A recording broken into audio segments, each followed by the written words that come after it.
Buzz, how do you look at your task? That it's fun. Everybody's 0-0. We're thankful to still be playing. Excited to play at the world's most famous arena. We've done pretty well there over the last couple of years, and hope that we can continue that. You're only human, and I know you try to block out as much media garbage and internet stuff as possible, but what do you feel like you have to do in order to get in? Everybody says you're still in, all that stuff. Yeah, I don't ever say any of that in the wrong way. When I talk to you guys, I want to talk to you with a free heart and a free mind, and I don't want to judge your work, even though you're allowed to judge my work, just because I don't think that long term that's the most healthiest way for me to live relative to my profession. So I don't read any of it, and I don't partake in any of it. I think that we need to continue to win.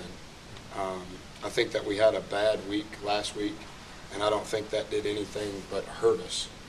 What we have to do this week in order to help us, I don't think that there's conclusive evidence on what exactly that has to be, because I think there's so many other ramifications relative to other teams across the country.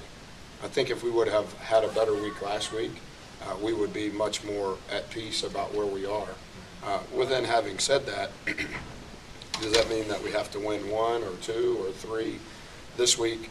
I don't think that there is an answer for that. And so as a human, what I have told our team is we need to play as long as we can play, as best as we can play for as long as we can play. And I think that's the truth. And I've always been truthful with our guys about everything, but also about that. We need to win. Can we lose and still be in? I don't know. We want to play as long as we can play in New York. But as you talk about playing as long as you can play, that would mean 5 in 5 days, a daunting task, given that this conference is tough, any one game in 3 days. So talk about that task. Well, we've never experienced that. Daunting would be the least, probably most explosive adjective to use, you know. I thought that, we played Friday night in the Garden last year. Obviously, we got a bye. But at the 10-minute mark against Georgetown, the game was tied. And we ended up losing by 23, which was the worst loss I've been a part of as a head coach. I thought our guys' energy over those first 130 minutes was really good, which was why we were still playing. But, man, you get to that stage, and that's hard. I do think that we have more pieces off the bench that can play. But back to the first question, you can't try to have too much wisdom or outsmart yourself because at the end of the day you have to win. So let's win the first one and then try to figure out what we can eat and if we're going to have shoot around and what time wake up is and all those things the next day, because you got to get through the first day. So, we're tied with UConn and we're tied with Villanova, and if we were the 9th seed and we played the 16th seed, or if we were the 10th, I don't think any of that matters, because I think of the parity within our league. There were only, of the top 11 teams in our league, there were only 2 losses that came from the remainder of the league, and that was Villanova at Rutgers and us at Seton Hall. So that tells you the strength of the league from top to bottom. Plus, throughout the year, Jimmy Butler's been such a multiple-column stat-stuffing guy for you. The past 2 games, he's been having to do a lot of scoring, yet it's produced losses. Is there a correlating effect there with? Well, I think he's by far our most versatile player relative to what he gives our team on both ends of the floor. And to an extent, I think he was that last year. He just didn't take the shots that produced the stat stuffing. Against Cincinnati, he scored 50% of our points.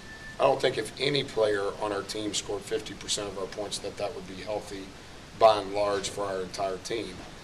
The next worst part of that is DJO scored 25% of our points against Cincinnati. That's not any good either. We need everybody to help. I think that's part of why we're the leading scoring team in our league, is because we have multiple guys that do multiple things, and last week that didn't happen. Does that mean that Jimmy can't be our leading scorer and we can not win? I don't believe that, but I do believe that everybody has to pull their own weight and help one another. Allowing the other team to shoot 50% last week. I imagine that's project number one when you get to New York City. Yeah, that's been I would say that's been our Achilles heel this entire year. Our offense will struggle if we're always taking the ball out of the net. We're really good in the first 10 seconds of a possession. We're doubly as good in the first 10 seconds of a possession on a missed shot. We're geared down, and that doesn't help us when we're taking the ball out of the net. You know, and you can, like so many other things in life, it's perspective, but we're in the top 15 in the country in field goal percentage, top 15 in the country in assisted turnovers, top 15 in assisted baskets, all of the offensive numbers. But so much of our offensive numbers are predicated off our defensive numbers, maybe more so than most teams. And, you know, in the previous 10 days prior to last week when we won those 3 games, defensively we were much better. We weren't great offensively, but we were much better defensively, which allowed us, I think, to have more possessions in a game, thereby scoring more points. You touched on it briefly, but is there something mentality-wise that you noticed different last week than the team who won 3 in a row? Yeah, we weren't near as tough as we were the previous 10 days. I didn't think that we were near as tough as you have to beat a team like Cincinnati or to win at Seton Hall, who was coming off their win against St. John's. In March, I don't think it's as much technical or tactical maybe as an outsider would think. I think it's being the toughest team, having the most energy, everybody playing at a high level of passion. You have to have some sense in there, and you have to have some execution in there. But by and large, everybody kind of knows what's the deal.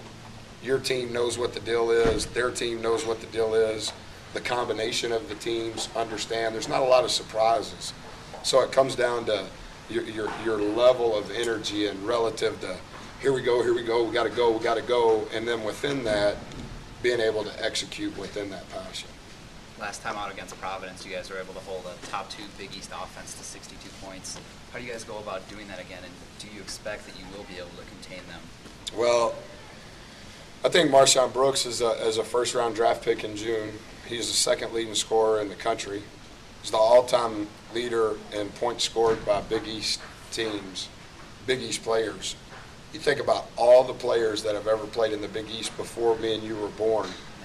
That's a lot of really good multi-millionaire players.